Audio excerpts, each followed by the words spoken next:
Bon, ici, je me permets de... C'est pas exactement quelque chose que je voudrais faire, mais que je me permets de faire quand même, hein, ne serait-ce que pour partager ce qu'on pourrait appeler un début d'idée avec vous. Hein. En ce sens que je sais, c'est un peu une idée qu'il faudrait raffiner, hein, ou qu'il faudrait peut-être jouer un peu avec, ou je suis pas sûr exactement moi-même je me situe où par rapport à cette idée-là, ou à ces deux idées-là, mais c'est plutôt que j'aimerais ça vous en faire part. Hein. Là, je parle plutôt aux citoyens généralement au Québec, là, bien que pour les gens du groupe Constitution, ça peut être intéressant, mais c'est un niveau là, un petit peu plus imaginatif, disons. Hein. En ce sens que quand on rentre, hein, dans la logique, entre guillemets, du tirage au sort, m'excuserez.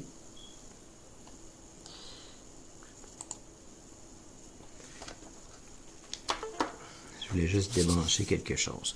Donc, quand on rentre dans la logique du tirage au sort, hein, on peut, de la sélection aléatoire, on s'aperçoit à un moment donné que ça devient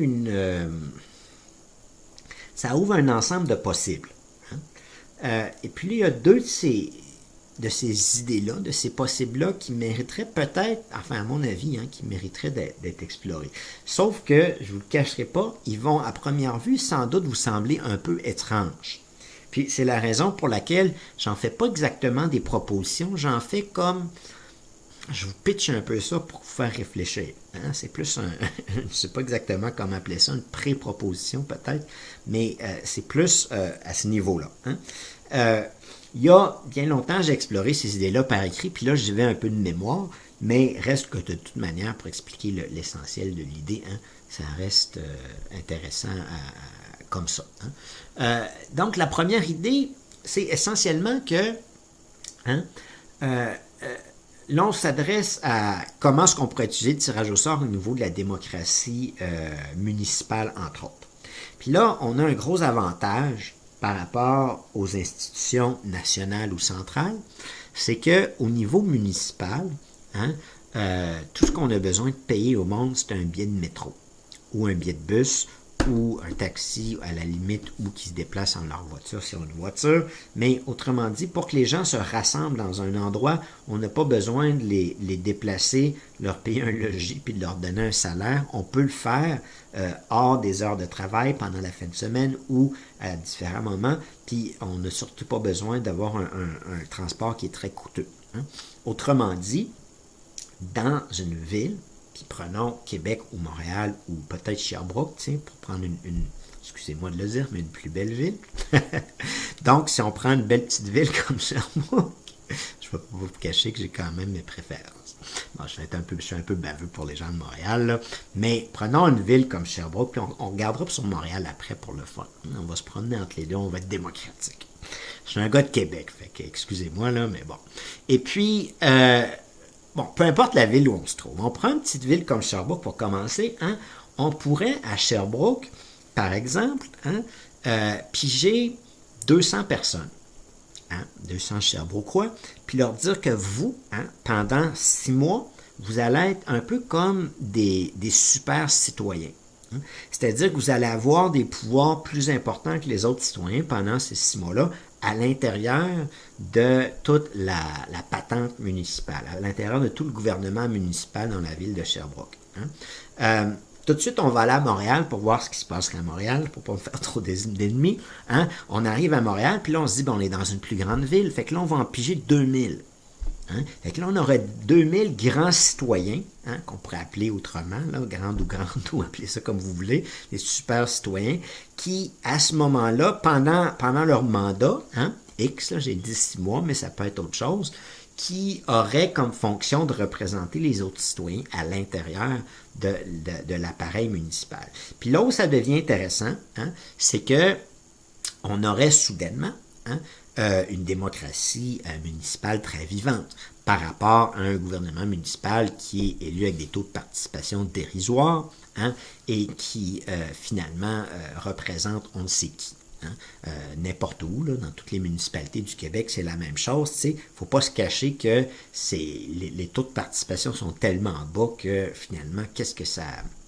Il y a un problème, là. Hein? Il y a un problème. Et ce qu'on aurait à ce moment-ci, hein, c'est qu'on aurait une masse de citoyens qui pourraient intégrer un ensemble de commissions, un ensemble de groupes municipaux ou d'instances même administratives, entre guillemets, ou disons consultatives, administratives, etc., là, qui supervisent l'activité du gouvernement municipal.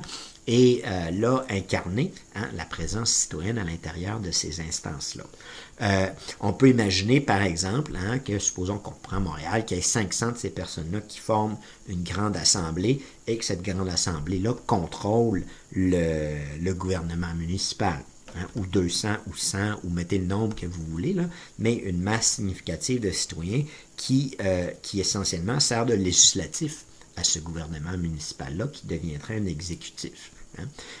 Et donc là, on pourrait, outre s'assurer qu'il y a certains faux pas dans certaines municipalités du Québec pour être extrêmement polis qui ne se reproduisent plus, au niveau de la corruption notamment, on aurait, donc il y aurait un contrôle comme ça, mais il y aurait aussi tout simplement une présence citoyenne, finalement, un peu comme si on avait une ressource limitée, là, qu'on pourrait utiliser à différentes sauces dans les différents corps du gouvernement municipal. Et la raison pour laquelle, bien sûr, c'est une idée qui ne peut pas être extrêmement aussi claire qu'au niveau central, c'est que ça dépend des villes. Là, je n'ai pas encore parlé de Québec, je n'ai pas parlé de chez nous, mais disons qu'à Québec, on est un peu en retard pour certaines affaires, on ne se le cachera pas. Mais, en tout cas, ça selon la perspective de certaines personnes. Mais, je suis un gars de Québec, mais au moins je suis honnête. Mais ceci pour dire que on pourrait... on peut imaginer que ça fonctionne de différentes manières, ce que je suis en train de vous décrire. Mais l'image que j'ai, en fait, je ne vous cacherai pas que c'est une image très romantique, là, mais c'est essentiellement, on pourrait ressusciter un peu ce qui se passait à Athènes. Quand tu avais les Athéniens qui se réunissaient et qui prenaient des décisions dans leur assemblée générale, c'est que là, en ayant une sélection aléatoire de masse, c'est plus large que quelques centaines de personnes, surtout pour Montréal en l'occurrence, là, on pourrait avoir un peu ressuscité l'assemblée qu'on appelait l'Ecclésia à Athènes, où tous les citoyens ensemble décidaient des grandes orientations à l'intérieur de leur communauté. Et la seule différence, c'est que là, au lieu d'avoir les 2 millions de personnes de Montréal, il y aurait, disons, 2000 personnes qui représenteraient les 2 millions. Mais étant un nombre très, très grand, il y aurait une représentation qui serait fort excellente. Et bien sûr, là, ces personnes-là ne seraient pas totalement désincarnées non plus du reste de la population, et pourraient, disons, canaliser là, les différentes énergies et les différentes opinions qui existent dans le reste de la population. Ceci pour dire que cette idée-là, donc, de sélection aléatoire de masse, nous ouvre, entre autres, cette porte-là, et on pourrait imaginer un État essentiellement participatif. Un peu comme il s'est fait ailleurs, là, récemment dans l'histoire, à Porto Alegre, etc., où il y avait beaucoup de gens qui venaient participer aux institutions municipales. On aurait une version B, et à mon avis, améliorée de ce système-là, où ces super citoyens-là pourraient même prendre en venir essentiellement, si on veut aller dans cette direction-là. Là, je me permets de rêver. Mais ils pourraient en venir à prendre presque l'ensemble des décisions, ou une bonne partie des décisions, et où ce serait extrêmement représentatif parce qu'ils sont tirés au sort. Et ça n'exclut pas non plus les autres citoyens. Les autres citoyens peuvent venir et pourraient même avoir le droit de parole, mais le vote, au minimum, resterait pour ces citoyens-là, puis il faudrait peut-être même leur donner une priorité sur la parole, on verra, là. Mais enfin, non, enfin, autrement dit, il y a des moyens de concilier, de faire de ce système-là, excusez-moi, là, ma pensée est moins claire que j'aimerais, mais de faire ce système-là un genre de système de démocratie participative amélioré ou fonctionnel. En ce sens que le problème de la démocratie participative de type Porto Alegre, c'est que tout le monde peut venir. C'est un avantage, mais aussi un problème, en ce sens qu'il y a beaucoup de monde. Puis que ces gens-là qui décident de prendre la parole, puis de s'impliquer, puis de voter, ne représentent pas nécessairement l'opinion vraiment de l'ensemble de la population. En tirant au sort, les super citoyens, oui, représenteraient l'opinion de toute la population. Et donc, ce système-là serait plus légitime et pourrait avoir plus de pouvoir. Mais disons que pour l'instant, je vous le dis, que je vous avertis, je vous pitch un peu l'idée. On pourrait imaginer un système de démocratie participative en utilisant la sélection aléatoire donc de masse. Ce qui n'exclut pas les autres citoyens, mais ce qui donnerait le droit de vote final à ces citoyens-là, et il deviendrait donc le juge des différentes parties qui déciderait de venir s'impliquer à la ville puis de proposer des choses. Fait que là, ça pourrait donner quand même une ville pas mal plus intéressante, je pense. Ça pourrait être pas mal plus fun que d'avoir une mairesse ou un maire qui est élu par 30% de la population puis qui gouverne pendant que les autres ils travaillent. T'sais. Là, on pourrait tous un peu gouverner ensemble. Bien sûr, il faut quand même organiser la chose. Là, je parle de 2000 personnes, c'est beaucoup. Peut-être que 500, c'est plus raisonnable pour Montréal, je ne sais pas. Mais l'idée, c'est qu'on peut sensiblement élargir les rangs de ces super citoyens-là par rapport à des assemblées qui, après 300 personnes dans une assemblée nationale, ça devient beaucoup, à mon avis. Et là, si les 500 sont là, il peut y avoir une cinquantaine par sélection aléatoire qui sont là, un autre groupe là, un autre groupe là, un autre groupe là. Et donc, il y a comme une organisation de tout ça. Il peut y avoir, bien sûr, quelques décisions qui sont prises par l'ensemble de ces gens-là, les plus importantes. Mais l'idée étant que qu'il s'agit essentiellement d'organiser tout ça. Et puis donc de concevoir un système là, de comment on pourrait organiser ça. Peut-être que, justement, regardez, c'est drôle à dire, là, mais quand même, regardez ce qui se faisait en Grèce antique ne serait pas inintéressant ici. Et ce qui est drôle avec cette idée-là, c'est qu'on peut aller très loin avec cette idée-là, au point où, je ne vous le cacherai pas, là, on pourrait se débarrasser de la mairie. Ou du moins, on pourrait avoir une mairie qui dépende très, très étroitement de ces citoyens-là, et pas se débarrasser de la mairie exactement, mais je veux dire, on pourrait faire de la mairie vraiment un exécutif de ces citoyens-là. Et on pourrait même se poser la question suivante. Est-ce que, par exemple, un système comme ça serait pas mieux qu'un système électoral? Une question qui n'est pas facile à se poser présentement, parce que ça pose des questions de légitimité énormes. Mais, par exemple, peut-être qu'on pourrait avoir un système où il y a X nombre, disons 2000 de manière préalable, super citoyens par rotation qui soient là, ce qui donnerait quand même une chance à plusieurs personnes de s'impliquer dans ces instances-là, ce serait bien le fun.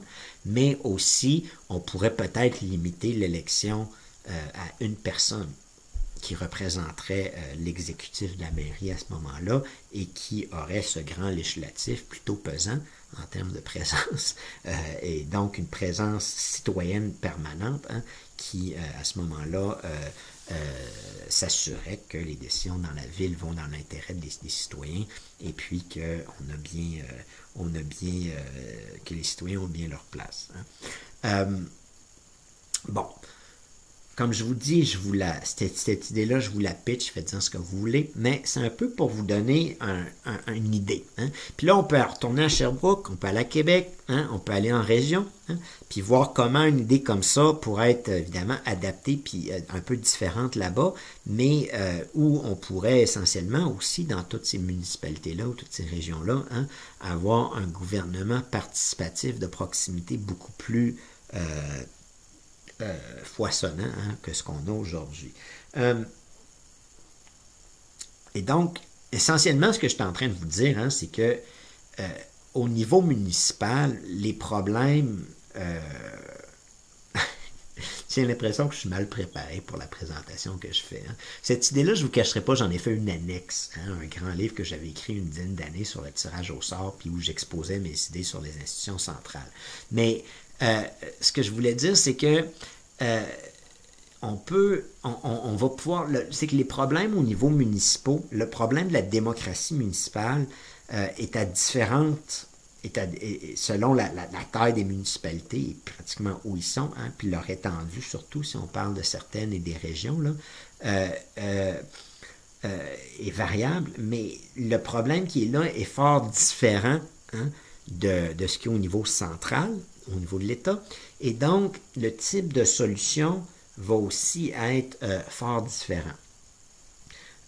Et comme je l'explique, hein, on a la possibilité là, d'avoir un ensemble de plus grands de citoyens qui participent à des instances municipales comme celle-là. Et puis là, ça peut aller loin. T'sais. On pourrait se dire, ben là, écoutez, supposons qu'on a 2000 personnes au Québec. T'sais. On pourrait se dire, ben là, écoutez, toutes les grandes institutions municipales, hein, vont être supervisées par 20-30 personnes qui sont pigées à l'intérieur de ce corps de 2000 personnes-là. Puis donc, aller à la BNQ, par exemple, un endroit que j'aime bien fréquenter, je ne me cache pas, quand je suis à Montréal.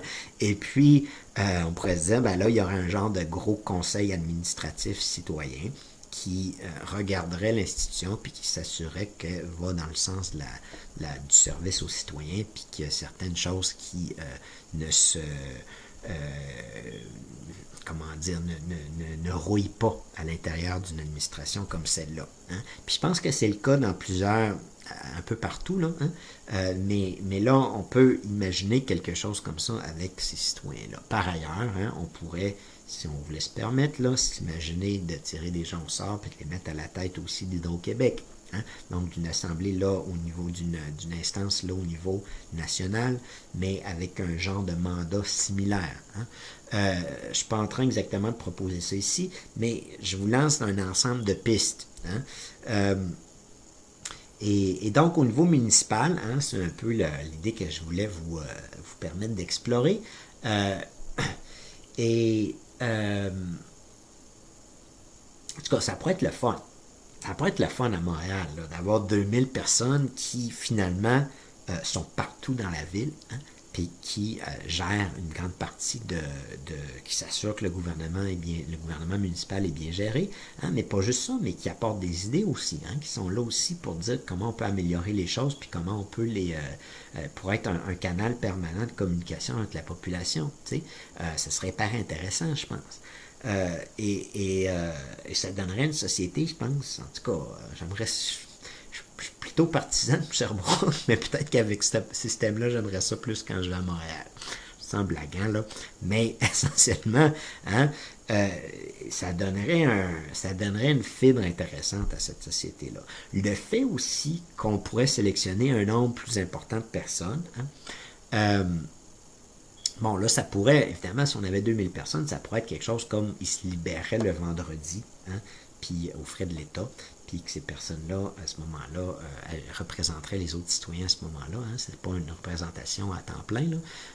Puis étant donné que c'est proche, comme je vous le disais, c'est très facile pour ces personnes-là de vaquer à leurs occupations à ce moment-là.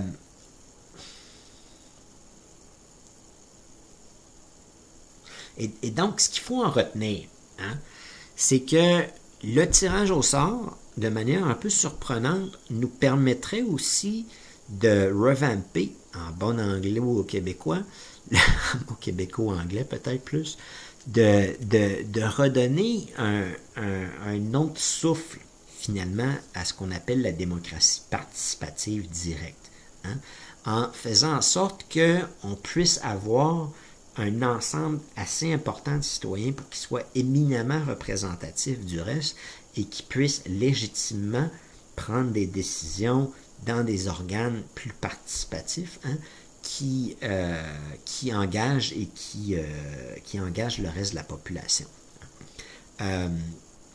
Et à mon avis, cette idée-là, hein, bon, là, elle est expliquée de manière sommaire, puis je vous répète et je vous répète que je vous la présente comme un peu, je présente le package deal, là, en guillemets, où je la donne comme telle quelle, mais j'ai l'impression qu'ailleurs aussi, ce serait, il y a d'autres États plus avancés que nous au niveau de la démocratie participative. Il ne faut pas se le cacher, là, on est en retard. Hein. Si on va au Venezuela, puis au Brésil, puis ailleurs, là, il y a des organes de démocratie participative là qui sont intéressants, qui fonctionnent. Hein. Par exemple, au Venezuela, il y a des petites des assemblées de, je pense que c'est pour chaque quartier d'à peu près 200 personnes, hein, tu as un petit groupe qui les représente. C'est intéressant. Sauf que là, dès qu'on sort du 200 puis qu'on arrive dans le 2 millions ou dans le 100 000 ou dans le 10 000, là, on peut utiliser le tirage au sort pour encore avoir des citoyens qui représentent ces agglomérations-là plus grosses que les petites. Hein? Puis donc, ça permet de moduler, hein, la démocratie participative à différents niveaux. Tout en lui conférant une légitimité pratiquement à toute épreuve, comparativement à la démocratie participative aussi. Hein? Au point où, comme je vous le disais, il ne serait pas inimaginable dans mon esprit que dans 100 ans ou dans 200 ans, on fasse fi des élections municipales puis qu'on a un système comme ça en place où on aurait peut-être, je sais pas, on pourrait peut-être, enfin, on pourrait s'imaginer plusieurs modèles, là, mais disons qu'on aurait un système où, mettons qu'on aurait, je vais me permettre de rêver un peu, là. Faisons qu'on se base sur l'idée de 6 mois, hein, mais qu'au début d'un mandat de 4 ans, ou 3 ans, on va sélectionner 2000 personnes par tranche de 6 mois. Hein. Puis donc là, on va sélectionner essentiellement 12 000 personnes. Hein. Et on va leur dire, le premier 6 mois, ça va être vous, le deuxième, ça va être vous, le troisième, ça va être vous, le quatrième, vous, le cinquième, sixième, ça va être vous. Tout ça, ça fait 12 000 personnes. Et avant que tout ça, ça commence à ces 12 000 personnes-là, on leur dit, hein, c'est vous qui allez élire le maire ou la mairesse de Montréal. Intéressant. Vous allez me dire, mais là, c'est pas tout le monde qui élit. Oui, c'est vrai, mais tant qu'à avoir 30% de la population qui va voter pour l'élection municipale, c'est pas mieux d'avoir 12 000 personnes qui ont le temps de regarder les différents candidats, puis de pas juste avoir un débat ou deux, puis que ça soit superficiel, puis peut-être aller voter ou non, mais qui tous vont aller voter, parce qu'ils ont ce pouvoir spécial-là de le faire à ce moment-là dans leur vie. Je pense que ce serait à considérer. Est-ce qu'un système comme ça serait plus légitime qu'une élection directe comme on a présentement? Peut-être pas. Mais est-ce que ce serait plus efficace? Peut-être. Puis plus légitime encore que ça dépend. Si justement sur les 12 000, il y en a 11 580 quelques qui y vont, puis qui votent, je pense que cette décision-là, d'un point de vue mathématique, là, hein, elle est pas mal plus légitime que 30% que sur les 2 millions de Montréal, les 2 ou 3 millions. Et donc, je ne sais pas si vous me suivez, là, je sors un peu du cadre des autres discussions, mais on pourrait s'imaginer, hein, un genre de système comme ça.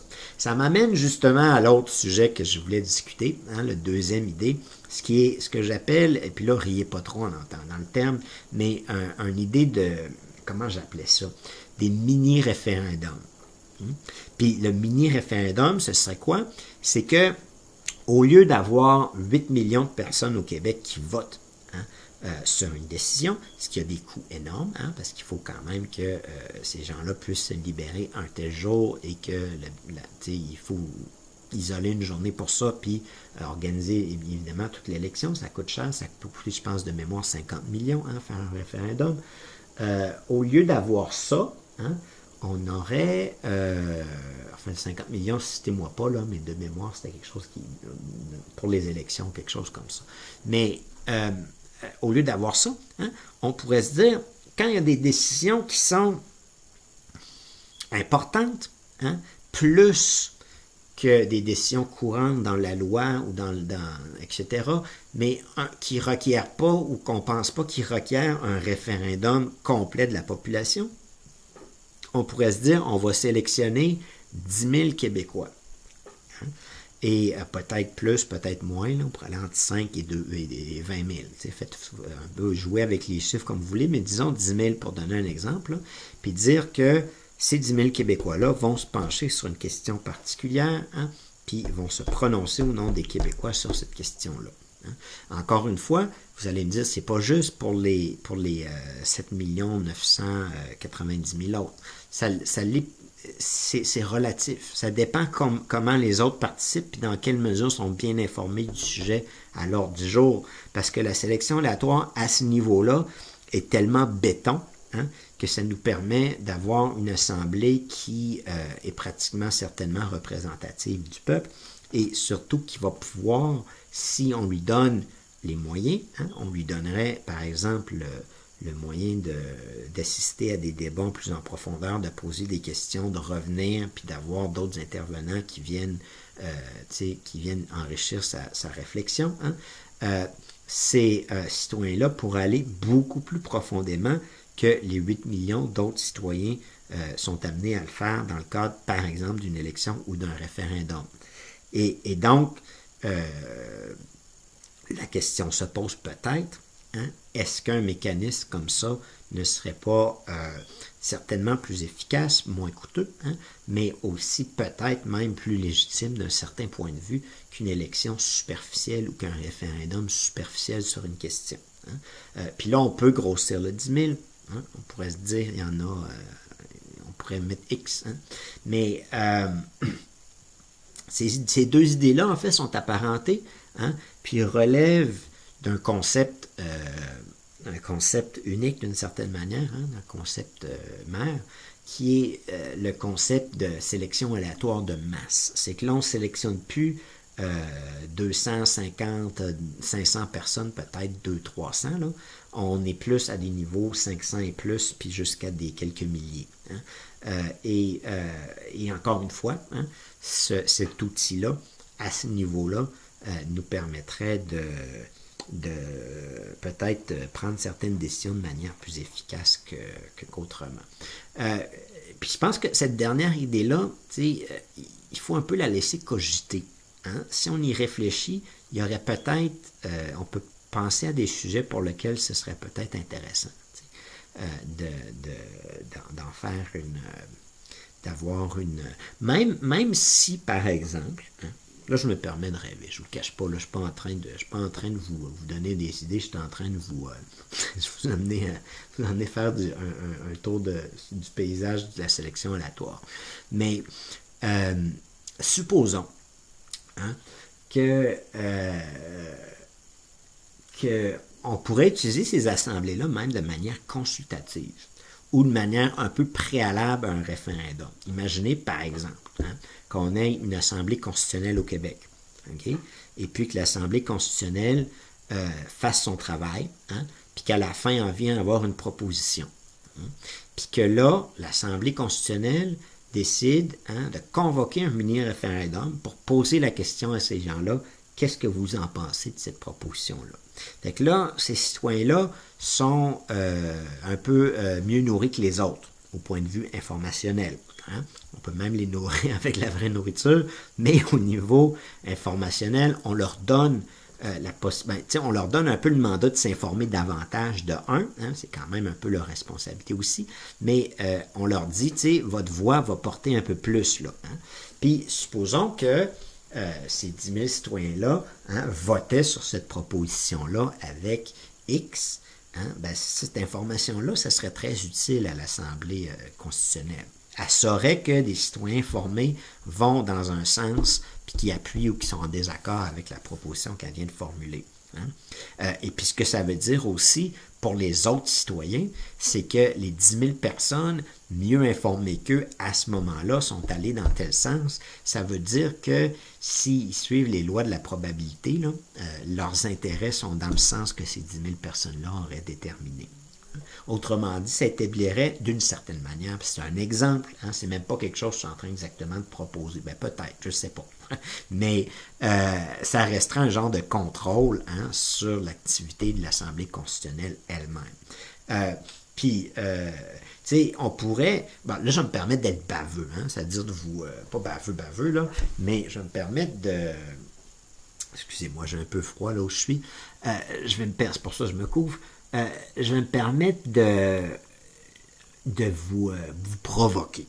Hein? En tant que personne qui vivait dans un monde où il y a des élections, Hein? Ça va me permettre de remettre en question vos convictions par rapport aux élections avec ce que je viens de vous dire. Imaginez que euh, qu'on ait deux Québec, qu'on fasse un clone du Québec, puis qu'il y ait le Québec présentement, avec des élections comme on les tient présentement, donc avec un taux de participation de 60-70%, et où on a des résultats comme on le connaît. Sans commentaire, mais on a des résultats comme on le connaît. Puis donc, où on a un système électoral comme on a. Et puis là, imaginez ensuite que c'est pas exactement mon Québec, mais appelez-le le Québec B, Québec 2.0. C'est pas nécessairement une version améliorée, c'est plus pour faire une comparaison puis pour vous montrer comment la sélection aléatoire peut être fort intéressante. Dans le Québec A, là, il y a 30% des gens qui n'ont pas voté parce qu'ils se disent que ça ne vaut pas la peine. Puis je ne vais pas vous le cacher, à mon avis, ces 30% de gens-là, je les respecte fortement. Puis souvent, j'en fais même partie.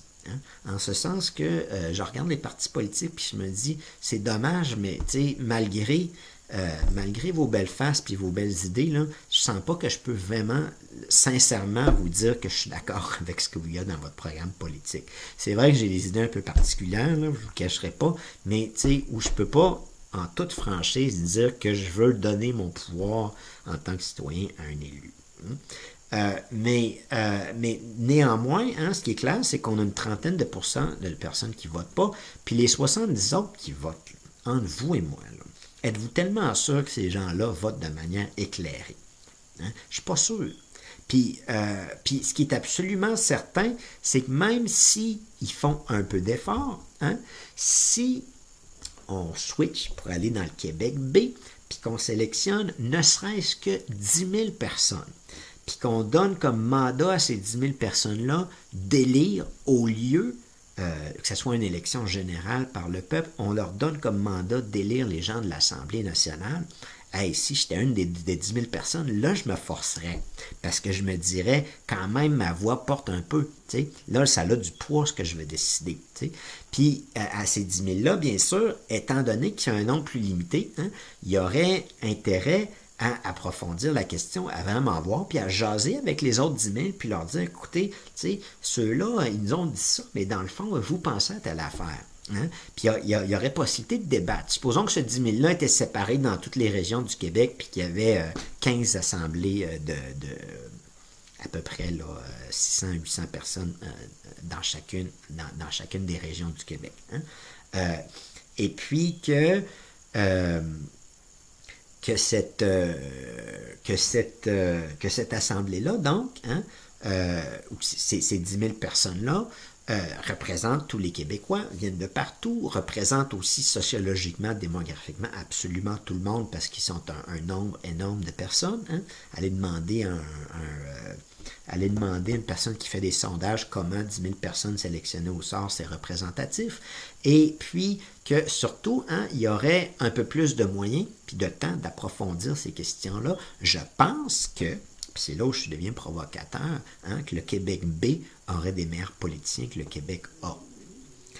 Puis je ne suis pas exactement en train de suggérer un Québec B, mais je suis en train carrément de vous provoquer, puis de vous dire, hey, c'est quand même intéressant ces sélections aléatoires-là. Là. Ça devient intéressant quand je suis en train de vous dire que 10 000 personnes mieux informées que les 8 millions, mais néanmoins représentatives des 8 millions, puissent prendre une décision qui est meilleure que les 8 millions. Et là, c'est vraiment pour... tu sais, je pense pas qu'on doive en arriver là. Je crois quand même à l'idée que tout le monde doit être représenté dans une élection, là, pour l'instant du moins. Mais je ne vais pas vous cacher que l'ironie de ce que je viens de dire, c'est que je reste néanmoins persuadé que le Québec B aurait des meilleurs politiciens. Puis si j'étais rationnel, en fait, je vous dirais qu'on peut faire fi des élections puis adopter un système comme celui-là. Peut-être en avoir 20 000 ou 5 000 ou 25 000 ou 30 000, là, mais prenons une dizaine de mille, puis que ce système-là nous donnerait un meilleur système politique. Fait que c'est quand même un petit défi intellectuel que je suis en train de me poser puis de vous poser à vous en même temps. Si ça fonctionne vraiment mieux, parce que ces gens-là pourraient approfondir, ils pourraient les talonner, les politiciens, ils pourraient leur demander des questions.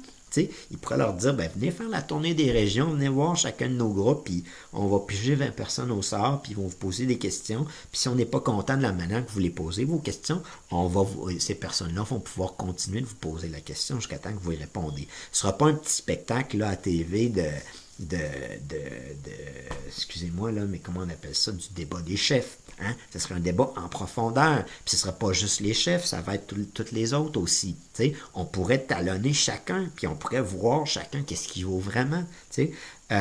Puis, bon, c'est un peu ironique de vous dire ça. J'ai de la misère à délaisser l'autre système, moi aussi. Mais il faut bien reconnaître que ce que je suis en train de vous suggérer dans le système B, là, serait efficace à mort. Puis on aurait des bons politiciens. On aurait des meilleurs politiciens si on avait ça. Parce que ces gens-là pourraient aller en profondeur puis ne pas faire des erreurs comme ils font présentement.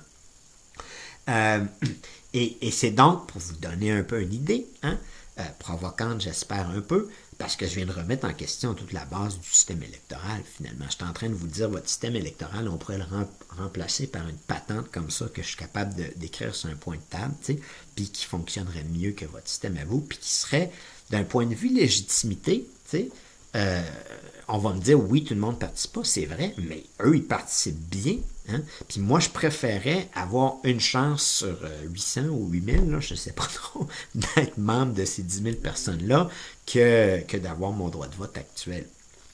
Parce que même si je ne suis pas membre de ces gens-là, les gens qui vont être là, je sais qu'ils vont pouvoir faire une étude plus approfondie. Tu sais, ces 10 000-là pourraient lire toutes les plateformes politiques. Puis ils pourraient lire les critiques des plateformes politiques. T'sais, qui fait vraiment ça au Québec? Là? Moi-même, je ne le fais pas. T'sais. De temps en temps, oui, je vais regarder si c'est un sujet qui m'intéresse, là, mais j'ai-tu le temps? T'sais? Puis j'ai-tu vraiment l'intérêt, quand je regarde ce qu'il y a dans les partis politiques au Québec, de faire ça? Non. T'sais. Puis, bon, là, je suis très critique de ces gens-là, je ne vous le cache pas. Mais si on les prend pour ce qu'ils sont, au moins, avec un système comme ça, on choisirait peut-être les meilleurs dans la gang. Au lieu de choisir des fois les pires, parce qu'on choisit de manière superficielle. Ça, il y a des auteurs qui l'ont mentionné, c'est pas inintéressant de le dire, je l'ai moi-même utilisé un peu comme expression au cours de mes présentations, mais le tirage au sort permet d'avoir la volonté éclairée, et c'est le mot éclairé, de ce que serait l'opinion du peuple s'il avait le temps de débattre et d'approfondir. Et donc, ça permet essentiellement d'avoir son opinion éclairée sur un sujet. Et dans ce cas-ci, quand même, je suis content de ma provocation. Parce que je suis en train de vous dire qu'il y a quelque chose là d'une anguille importante sous la roche du tirage au sort qui l'a, de manière, je pense, démontré d'une certaine manière, là, remet en question fortement la légitimité de notre propre système politique. Ceci étant dit, cette grande idée-là, de tirage au sort de masse, je l'ai exploré un peu ici, puis je ne vous cache pas que c'est un peu, bon, il y a des choses qui me sont venues spontanément, là, mais bon, j'avais écrit là-dessus il y a 10 ou 15 ans, et puis donc je vais un peu de mémoire, mais en même temps, ce que je suis en train de vous dire, c'est que, on peut sans doute pousser cette idée-là un peu plus loin, puis on pourrait imaginer bien d'autres choses. Il y a une idée qui me vient à l'esprit là que j'ai jamais eue, par exemple. Si on prenait un système comme ça, ce serait le fun à proposer. Ça, je me pense peut-être écrire de quoi là-dessus. Mais si on prenait cette idée-là de sélection aléatoire de masse, donc on sélectionne 10 000 personnes, mais que là, on ne le fait pas à l'échelle du Québec, on le fait à l'échelle du monde.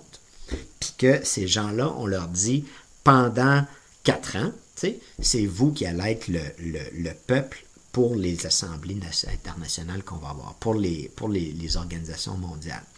Donc, pour l'ONU. C'est vous, autrement dit, là, qui allez servir de peuple à ces gens-là. C'est vous qui allez nous représenter là, puis vous allez donc, essentiellement, voter oui ou non sur un ensemble de décisions qui vont être prises là-bas. Ce serait pas inintéressant. Puis encore une fois, c'est pas dysfonctionnel. À l'échelle du monde, 10 000 personnes, c'est pas grand monde, là. C'est pas le coût de ça serait pas modique, mais serait quand même négligeable par rapport à l'importance des décisions qui se prennent là. Puis on aurait, sans avoir des élections mondiales, un mécanisme pour prendre des décisions à l'échelle du monde qui soient éminemment démocratiques et fonctionnelles. Bien sûr, ce qui est ironique dans ce que je viens de dire, c'est que, bon, je suis complètement pour cette idée-là, d'ailleurs, hein, au niveau international, bien que ça vienne de m'arriver dans la tête. Sauf que, ce qui est un peu ironique dans tout ça, c'est que on sent une résistance culturelle. Moi-même, je l'ai. Moi-même, je vous le dis, j'aurais de la misère à abandonner ce système électoral-là. T'sais? Mais éventuellement, hein, peut-être que ce problème-là va être réglé, va se régler dans les sociétés où le tirage au sort va être plus utilisé, puis va faire partie de la culture essentiellement. Hein, qu'on va réaliser que finalement, hein, peut-être que d'avoir des élections de masse, c'est pas nécessairement l'idée la plus rationnelle. C'est un peu rough dire ça, parce que là, moi-même, je suis en train de me dire, tu sais, je m'en vais loin, tu sais. Mais faut pas se cacher que d'un point de vue absolument rationnel, là, je pense que c'est clairement peut-être plus vers ça que si les humains sont raisonnables qui vont tendre. Bien sûr, on sent quasiment qu'on abandonne quelque chose puis que ça serait un pas énorme pour l'humanité. Là, hein? C'est un peu comme le premier pas qu'on a pris sur la Lune, en ce sens que c'est quand même quelque chose de dire qu'on n'aurait plus le droit de vote.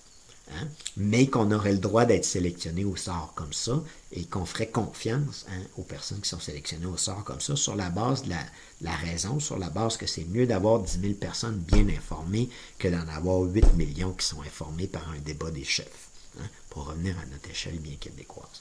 Ceci pour dire que, hein, cette idée-là de tirage au sort de masse, j'ai pas l'impression que ça finit là. Qu'on puisse, autrement dit, l'explorer, puis moi-même, je viens d'avoir une idée que j'avais jamais eue auparavant. Parce que ça pose un problème, là, comment on organise une démocratie au niveau mondial. Autrement dit, si vous êtes en Sciences Po, puis en droit, là, puis en sociaux, puis dans d'autres domaines, si moi-même je suis capable de vous nourrir un peu, là, pensez-y aussi. Sûrement que vous allez avoir d'excellentes idées sur comment on pourrait utiliser ces mécanismes-là à différents niveaux, de manière des fois plus pratique aussi. Je ne vous cache pas, je ne suis pas quelqu'un de très pratique. Hein. J'aime ça penser au niveau de la nation puis du monde. C'est ça mon trip. Mais autrement dit, quand j'ai de la misère un peu à penser, je peux penser au niveau d'une organisation, mais mon fun est là, je ne vous le cache pas.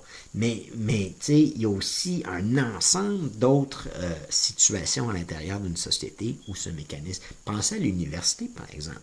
Vous, les étudiants à l'université, là, hein, pensez à ce qui se passerait si on sélectionnait, au lieu d'avoir des genres d'enfants. Un mécanisme électoral quasiment comique, là, comme je regardais celui à l'Université Laval, peut-être pas comique, mais un peu particulier quand même. Mais si, par exemple, on utilisait le tirage au sort dans ces institutions-là, qu'est-ce qu'on aurait comme université? Qu'est-ce qu'on aurait comme participation? Et donc, dans tous les endroits où on a de la difficulté à avoir la participation des gens, hein, le tirage au sort, d'une manière ou d'une autre, peut être un outil intéressant à explorer. On pourrait, enfin, là, je suis en train de me dire, waouh, cette idée-là, au niveau international, sincèrement, je pense qu'elle mérite d'être approfondie. Puis je suis en train de me dire, par exemple, au niveau des Amériques, si le Québec donnait le mot d'ordre, entre guillemets, puis on donnait l'exemple aux autres un petit peu où on était un phare pour les autres pays en Amérique du Sud notamment, puis que d'autres pays se disaient « Wow, c'est intéressant », puis qu'il y avait plusieurs pays en Amérique qui adoptaient ce système-là, on pourrait peut-être faire de quoi au niveau des institutions des Amériques, avec un système comme ça serait le fun. On pourrait peut-être un peu battre l'Europe à sa game, dans le sens que l'Europe a ses vieilles patentes élues, qui fonctionnent à moitié, bien sûr, hein? Puis nous, on pourrait peut-être avoir un autre genre de démocratie des Amériques, qui serait, à mon avis, fort intéressante, parce qu'on peut être critique par rapport à certains pays. Je n'ai pas besoin de le nommer, je pense que vous savez de quel pays je parle, là. Mais il ne faut jamais oublier que quand on va chez le peuple, hein, c'est toujours différent de l'image qu'on a de l'extérieur puis qu'on a des élites d'un peuple. Hein. Et que si on appliquait, par exemple, ce système-là dans les Amériques, incluant aux États-Unis, qui constitue un État qui est très grand, qui est très dépravé, déprimé et qui a beaucoup de défauts présentement, même au niveau du peuple. Mais malgré tout, hein, je pense que si on utilisait ce mécanisme-là là-bas, on aurait du fun à la table avec les Américains. Parce qu'on ne serait pas avec des Trump. On serait avec du vrai monde. Puis on serait capable de se dire qu'est-ce qu'on fait là, sur notre continent pour que ça aille mieux. Ou qu'est-ce qu'on veut avoir comme accord commercial entre nos pays. Hein, au lieu de laisser ça aux entreprises puis à certaines personnes qui décident au-dessus de la tête même de nos élus, qu'est-ce qu'on fait pour ces domaines-là? Puis, je sais pas, le Forum mondial, peut-être que ça peut vous donner une idée aussi de comment vous pourriez organiser un autre genre de forum. Un forum mondial populaire au lieu d'être un forum mondial de gens impliqués. Je ne dis pas que les gens impliqués ne peuvent pas être là, mais il y aurait une grande vertu à organiser, à faire l'expérience d'une assemblée comme celle-là, où vous pourriez convoquer finalement des citoyens d'un peu partout, puis leur dire, écoutez, on veut savoir ce que vous avez à nous dire. Ça serait intéressant. J'étais un peu ému en le disant, mais je veux dire, il y a beaucoup de potentiel dans cette idée-là. Hein? Et l'essentiel du tirage au sort, c'est que ça nous renvoie finalement à une démocratie très, très égale, très de base et très humaine finalement, comparativement à l'idée très aristocratique et élitiste finalement du système électoral. En train de me demander si je ne devrais pas continuer de rêvasser comme ça, hein, en couleur plutôt prononcée, ou en couleur vive, mais au moins, hein, si je vous avais permis de regarder un petit peu, à l'école, on pourrait utiliser le tirage au sort à l'école. Hein, on pourrait utiliser parmi les parents, hein, puis on pourrait leur dire, ben là, le groupe de parents à l'école, au lieu d'être une genre d'implication de temps en temps pour les parents qui s'intéressent, que là, de temps en temps, vous êtes pigé au sort, puis c'est comme là le moment d'exercer votre mandat dans cette institution-là. Fait que ça pourrait faire en sorte que chaque parent ait comme son moment. Ceux qui ont été pigés dans les années auparavant, ils laisseraient la place aux autres. Et puis que les parents qui sont là s'impliquent davantage à l'école de cette manière-là. Hein. Parce que c'est souvent un peu, comment dire, l'humain, quand on lui donne un peu de pouvoir, hein, puis qu'il comprend l'utilité de son implication dans une instance comme celle-là, il en profite. Moi, ce que j'ai vu en Australie, du moins, c'était ça. Puis là, c'était même pas un vrai pouvoir qu'on leur donnait en Australie à ce moment-là. C'était un peu comme le groupe constitution, c'était juste le pouvoir de jaser puis de s'exprimer. Mais si vous savez à cœur comment ces gens-là prenaient ça à cœur, c'était quasiment troublant. Mais dans le sens que c'était beau à voir. Hein? Et puis j'ai confiance en le fait que, du fait des bonnes intentions de ces gens-là, hein, puis là, je vais me permettre de faire une pointe. Vous ne me le cacherez pas, vous me connaissez un peu à partir de maintenant, mais j'ai beaucoup plus confiance en ces gens-là qu'en des politiques élus. J'ai beaucoup plus confiance que la bonne volonté de ces gens-là, hein, puis aussi l'humilité de ces gens-là qui savent qu'ils ne connaissent pas tout. Hein. Les élus, une fois qu'ils sont élus, là, ils se la pètent un peu puis ils pensent qu'ils connaissent tout. Puis le fait que ces gens-là savent qu'ils ne savent pas, hein, ce qui est un genre de dicton socratique, là, mais qui savent qu'ils ne savent pas, fait en sorte qu'ils sont aussi dans une position pour écouter ce qui est autour d'eux, puis porter un jugement plus neutre sur ça, hein, du fait qu'ils n'ont pas de préconception extrêmement forte. Ils en ont quand même, là, mais ils n'ont pas des préconceptions aussi prononcées puis opinées, hein, que des élus. Bon, il faut bien sûr dire aussi que, de toute manière, sont éminemment plus représentatifs que des élus de la société, de la réalité sociétale qu'il y a là. Et donc, logiquement, les décisions qu'ils vont prendre vont être ancrées dans les valeurs, puis les intérêts, puis les nécessités qu'eux perçoivent de leur société. Qu'on le veuille ou non, hein, les élus sont tout le temps tiraillés entre les intérêts du peuple et d'autres intérêts. Si on veut être le plus poli du monde, là, on ne peut ne pas nommer ces autres intérêts-là, mais sont toujours tiraillés entre les intérêts du peuple et d'autres intérêts. Et dans le cas des citoyens, on n'a pas ça. Il y a aussi qui n'ont pas la nécessité d'être élus, ils n'ont pas besoin de se vendre puis d'être beaux à télé, là, les citoyens tirés au sort. Oui, ils peuvent s'habiller pour aller à l'Assemblée quand même, un peu, mais ils n'ont pas besoin de tout faire pour séduire quelqu'un. Ils ont juste à être vrais. Puis ça, c'est une valeur en politique qui nous manque un peu, peut-être, beaucoup, énormément, qui n'est plus là.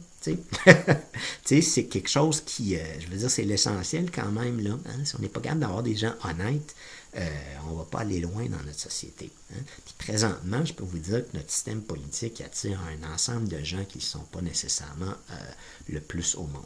Hein? Puis, bon, là, je me suis permis de rêvasser puis d'aller un peu partout. Peut-être que c'est le thème un peu de la présentation. Hein? Je vous avais dit que j'allais vous envoyer une couple d'idées, puis finalement, je me surprends moi-même en explorant d'autres idées.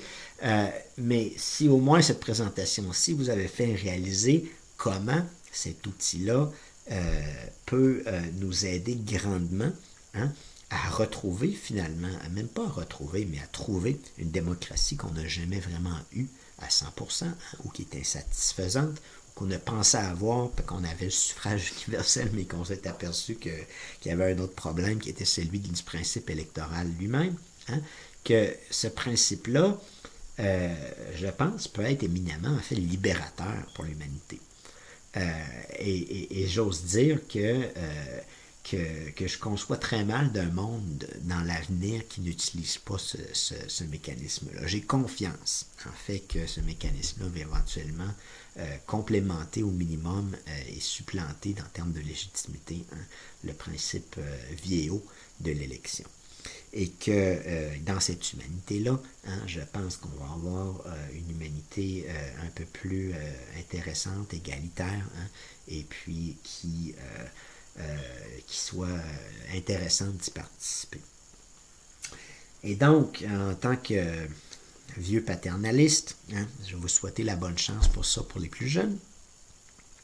Et puis, pour les autres, hein, ben écoutez, peut-être croire à la réincarnation puis s'imaginer vivre dans ce monde-là dans l'avenir. Et donc, ouais, je pense que je vais m'en tenir à ça. Je dérive un petit peu du sujet. Et comme je le disais, hein, l'idée, c'est que cet outil-là, oui, j'en ai parlé de manière très spécifique et j'aimerais ça revenir à l'idée que sans assemblée constitutionnelle, on n'aura pas rien de ça. Hein. Sans maîtriser le pouvoir constitutionnel à l'intérieur d'un État, on ne pourra pas changer les institutions et si on ne fait pas ça, on ne pourra pas projeter au niveau international, puis on ne pourra pas approfondir au niveau régional, municipal et puis des différentes organisations dans notre société. Et donc que la clé de voûte, non seulement du système institutionnel que je vous propose au niveau national, mais de l'ensemble, en fait, de cette belle idée-là, hein, d'une démocratie participative et citoyenne, reste cette assemblée constitutionnelle-là qui figure à l'article 1 de ma proposition, puis je ne vous cache pas que c'est le seul article pour l'instant. Fait que là-dessus, je vous laisse, et puis dans les prochaines présentations, je vais vous en venir je vais en venir éventuellement, du moins, à discuter des autres modèles institutionnels proposés par d'autres personnes, hein, qui nous donnent là une bonne perspective, hein, sur d'autres manières d'utiliser le tirage au sort au niveau, à ce moment-là, national.